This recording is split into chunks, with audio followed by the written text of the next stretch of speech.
Now we will study the enzyme kinetics. Enzyme kinetics explain the how enzymes affect the rate of reaction, या how enzyme catalyze a reaction. It is a equation, it is in equational form. It was derived by first time the Michaels and Mention scientists. That's why it is named as Michael-Mention equation. According to this equation, V naught is equal to V max into concentration of substrate divided by Km plus में concentration of substrate. Here V naught is equal to initial velocity, कि जहाँ पे reaction start होती है V naught वो initial velocity है. S is equal to substrate concentration, कि जो substrate की concentration क्या है उस टाइम पे जो एंजाइम के साथ बाउंड कर रहा है, that is S. V max is the maximum velocity, कि जो maximum velocity एक reaction attain करती है, that is V maximum, and Km is the substrate concentration at half V maximum, कि जो ये maximum rate जो reaction attain करेगी, तो जो half V maximum होगा उस पे जो concentration होगी substrate की, that is जो substrate concentration होगी that is Km. ये Km क्या होगा, इस उस पे जो सबस्ट्रेट कंसेंट्रेशन होगी हाफ वी मैक्सिमम पे, that is Km. Now we will discuss the derivation of this Michael-Mention equation derivation.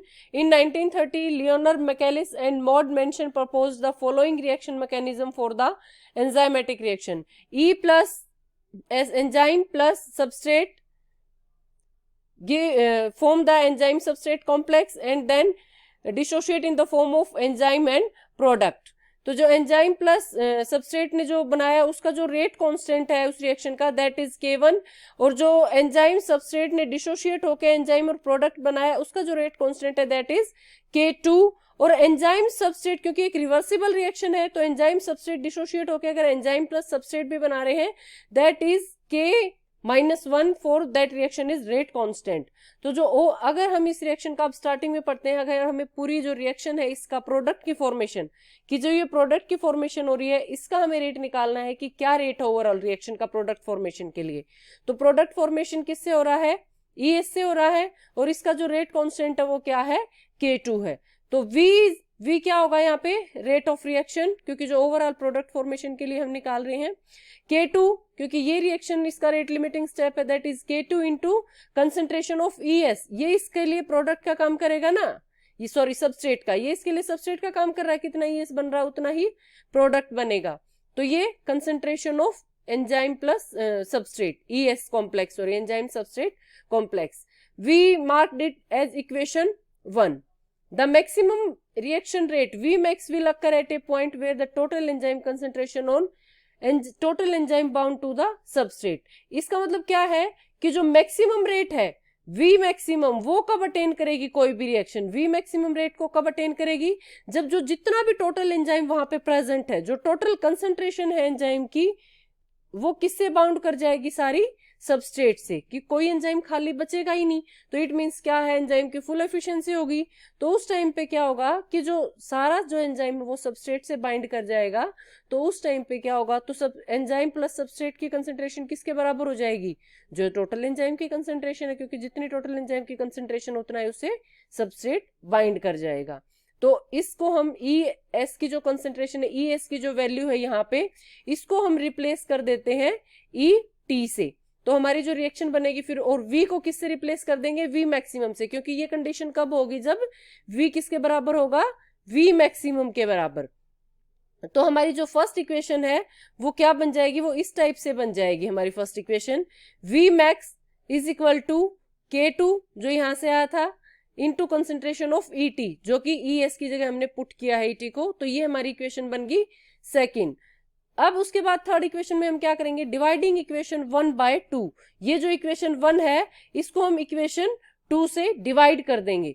तो इक्वेशन 1 क्या है, V, तो V divided by V max is equal to ES, K2 into ES है. तो जो K2 into ES को हम करेंगे तो K2 से जो K2 है वो कट हो जाएगा, हमारा क्या बच जाएगा, सिर्फ concentration of enzyme substrate complex divided by total concentration of enzyme. तो ये इन दो रिएक्शन से हमारी थर्ड रिएक्शन बन गई. एक बार और बताती हूँ ब्रीफ में कैसे किया हमने. जो फर्स्ट रिएक्शन हमारी बनी थी, जो टोटल प्रोडक्ट के फॉर्मेशन का रेट निकाला था और जो वी मैक्सिमम पे निकाला था हमने, फर्स्ट रिएक्शन को हमने सेकंड से डिवाइड किया और उसके बाद हमारी क्या है, थर्ड इक्वेशन आई है, V divided by V maximum is equal to concentration of enzyme substrate complex divided by enzyme total concentration, total enzyme की जो कंसंट्रेशन है। अब उसके बाद है रेट ऑफ ES फॉर्मेशन, कि जो एंजाइम सबस्ट्रेट कॉम्प्लेक्स है उसका फॉर्मेशन का रेट क्या है। जो ES का फॉर्मेशन का रेट क्या होगा, इसका रेट कांस्टेंट तो क्या है, ये K1 है, क्योंकि ये इस टाइप से बनेगी और इसके जो रिस्पॉन्सिबल किसकी कंसंट्रेशन होगी, एंजाइम और सबस्ट्रेट की। तो इस टाइप से देखो हम क्या करेंगे, rate of ES formation is equal to K1, उसका रेट कांस्टेंट है, एंजाइम की कंसंट्रेशन पे डिपेंड करेगा और सबस्ट्रेट की कंसंट्रेशन पे। तो ये आ गया रेट ऑफ ES फॉर्मेशन। अब सेकंड आता है rate of ES break down, कि अगर ये ES ब्रेक डाउन होगा तो इसमें दोनों फैक्टर इन्वॉल्व होंगे, क्योंकि एक रिवर्सिबल रिएक्शन है। तो ये जो रेट कांस्टेंट है, ये वाली रिएक्शन भी इन्वॉल्व होगी और ये जो रिएक्शन है ये भी इन्वॉल्व होगी इसमें। तो इसको हम फिर कैसे लिखेंगे, K2 into concentration of ES, कि जो क्योंकि इसका जो प्रोडक्ट है इस रिएक्शन के लिए डिसोशिएट होने के लिए प्रोडक्ट का काम तो यही करेगा ना, EAC। तो ये क्या है, K2 इंटू किस पे डिपेंड करेगा इसका डिसोशिएशन, K2 इंटू ES। तो एक तो ये बन गया, प्लस में दूसरा क्या है, K-1 इंटू ES, क्योंकि दूसरी जो रिवर्सिबल रिएक्शन है उसका रेट क्या है, K-1। तो इन दोनों पे डिपेंड करेगा, इसलिए हम इन दोनों को जोड़ देंगे। तो ये आ जाएगा इसका डिसोशिएशन का। इसमें से ES को हम कॉमन निकालेंगे, ES कॉमन निकला तो ये क्या आ गया, K2 प्लस में K-1, ये एंजाइम सबस्ट्रेट कॉम्प्लेक्स की कंसंट्रेशन। अब रेट ऑफ ES फॉर्मेशन, हमें पता है कि जो रेट ऑफ ES फॉर्मेशन होगा वो रेट ऑफ ES ब्रेकडाउन के इक्वल होगा, क्योंकि रिएक्शन क्या है, इक्विलिब्रियम में है। तो rate of ES formation is equal to rate of ES breakdown, means जो ये रिएक्शन है इसको हम किसके इक्वल पुट कर देंगे, इक्वल टू ये जो रिएक्शन है इसके इक्वल हम इसको पुट करेंगे। तो ये आ जाएगा K1 enzyme concentration substrate concentration is equal to enzyme substrate concentration into में K2 प्लस K-1। ये हमारी इक्वेशन बन गई फोर्थ इक्वेशन। उसके बाद हमें क्या पता है कि जो एंजाइम की जो टोटल कंसंट्रेशन होगी, टोटल एंजाइम की कंसंट्रेशन कितनी होगी, कौन सा होगा टोटल एंजाइम, एक तो जो एंजाइम प्रेजेंट है, क्योंकि कुछ एंजाइम ऐसा होगा ना ब्लैंक भी प्रेजेंट होगा, और वो एंजाइम जो सबस्ट्रेट के साथ कॉम्प्लेक्स बना लिया, तो free enzyme plus enzyme substrate की कॉम्प्लेक्स, वो हो जाएगी हमारी टोटल एंजाइम की कंसंट्रेशन।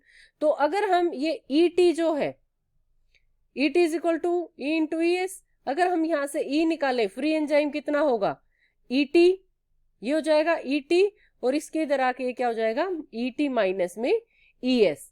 अब यहाँ पे क्या किसकी वैल्यू है, ये E है, तो इस E की जगह हम ये रख देंगे ET माइनस में ES। तो हमारी इक्वेशन अब बन जाएगी, अगर हमने ET माइनस ES रखा किसकी जगह, ये E की जगह, यहाँ पे सॉरी K1 लगाना मैं भूल गई, तो यहाँ पे क्या आ जाएगा, K1 into ET minus ES, जो कि हमने एंजाइम की कंसंट्रेशन की जगह वैल्यू पुट की है, और substrate concentration is equal to K1 minus ES plus K2 into ES। इसको मल्टीप्लाई करके बाइफरकेट करके लिख दिया पूरे को।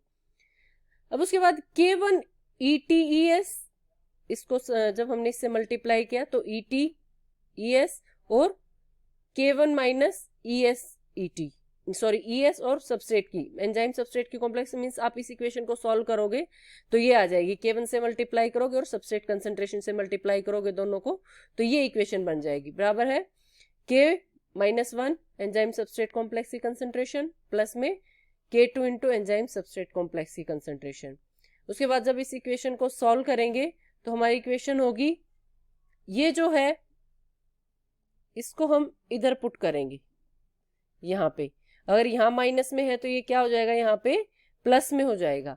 तो हमारा क्या बन जाएगा, K1 ETS is equal to K-1 है इसमें, K2 प्लस इसमें है और K1 इसमें है, और इसमें से हम, इसमें भी ES है, आप देखो इसमें भी ES और इसमें भी ES है, इन तीनों में से हम ES को कॉमन निकाल लेंगे तो क्या बच जाएगी हमारी इक्वेशन, K-1 प्लस K2 और प्लस में K1 इंटू सबस्ट्रेट की कंसंट्रेशन। तो ये बन जाएगा हमारा K-1 प्लस में K2 प्लस में K1 इंटू सबस्ट्रेट की कंसंट्रेशन और concentration of enzyme substrate complex.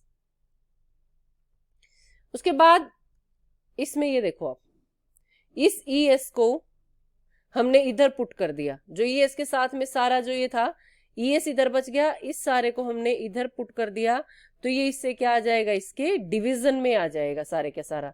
तो ये इक्वेशन बन जाएगी ES is equal to K1 ET into concentration of substrate divided by K-1 K2 plus में K1 इंटू सबस्ट्रेट की कंसेंट्रेशन।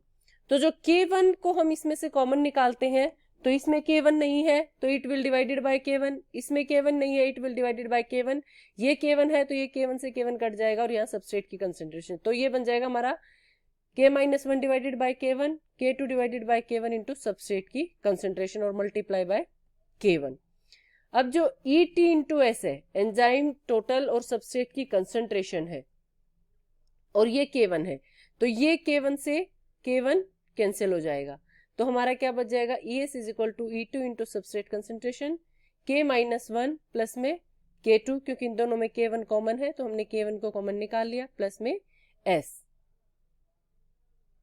उसके बाद यहाँ पे देखो, ये जो है इस इक्वेशन को हम फर्दर सॉल्व करेंगे, ES divided by ET is equal to substrate concentration, कहां से बना, ये ET है ना यहाँ पे, ये ET इधर आके इससे डिवाइड कर जाएगा यहाँ पे ऐसे, तो ये क्या, और सब बाकी की जो इक्वेशन है वो सेम रहेगी। ES डिवाइडेड बाय ET, यहाँ पे सिर्फ क्या रह गया, ET था ना और सबस्ट्रेट की कंसेंट्रेशन, तो यहाँ पे क्या रह गया, सिर्फ सबस्ट्रेट कंसेंट्रेशन, नीचे वाला सेम रहेगा, K-1 plus K2 divided by K1 is equal to substrate concentration. तो जो माइकल कांस्टेंट था जिसको हम Km बोलते हैं, माइकल कांस्टेंट की वैल्यू होती है K-1 प्लस में K2 डिवाइडेड बाय K1, ये प्रोडक्ट फॉर्मेशन के लिए ये है Km की वैल्यू। अगर इस Km की वैल्यू को हम यहाँ पुट कर देंगे तो ये क्या आ जाएगा, मीन्स इस वैल्यू की जगह, क्योंकि ये किसके बराबर होगी, Km के बराबर, तो हमारी इक्वेशन क्या बन जाएगी, इक्वेशन ये बन जाएगी, यहाँ पे Km आ जाएगा, Km प्लस में S, पर दूसरा क्या है जो ES बाई ET है, ES by ET, then substitute ES by ET by the V divided by V maximum from the step 3। अब हम पीछे वाले स्टेप पे देखेंगे, क्योंकि जो V maximum, V divided by V maximum की वैल्यू क्या थी, ES by ET, third equation, ये देखो हमारी थर्ड इक्वेशन में क्या है, V divided by V maximum किसके बराबर आया था, enzyme substrate complex concentration divided by enzyme total concentration. तो इसकी जो वैल्यू है, ये जो ESST की जो ये वैल्यू है V बाई V मैक्सिमम, इसको हम इक्वेशन नंबर 5 में पुट कर देंगे, तो यहाँ जो है इसकी वैल्यू, इस ESET की जगह हम क्या पुट कर देंगे, ये V by V maximum put कर देंगे, तो हमारा ये बन गया।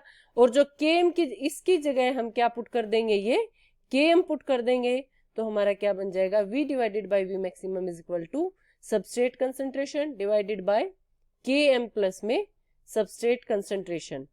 अब उसके बाद V मैक्सिमम उधर गया तो जाके यहाँ क्या है, V मैक्सिमम यहाँ जाएगा, मल्टीप्लाई में हो जाएगा सबस्ट्रेट कंसेंट्रेशन के, V is equal to V maximum divided by S Km plus में S। तो ये हमारी क्या आ गई, माइकल मेंशन इक्वेशन। इस इक्वेशन में अगर हमें वैल्यू पता है, V मैक्स पता है, सबस्ट्रेट कंसेंट्रेशन और ये, तो हम किसी भी स्टेप पे जो रिएक्शन है उसका रेट निकाल सकते हैं, उसकी velocity rate of any reaction calculate कर सकते हैं। तो this is Michael Menten equation.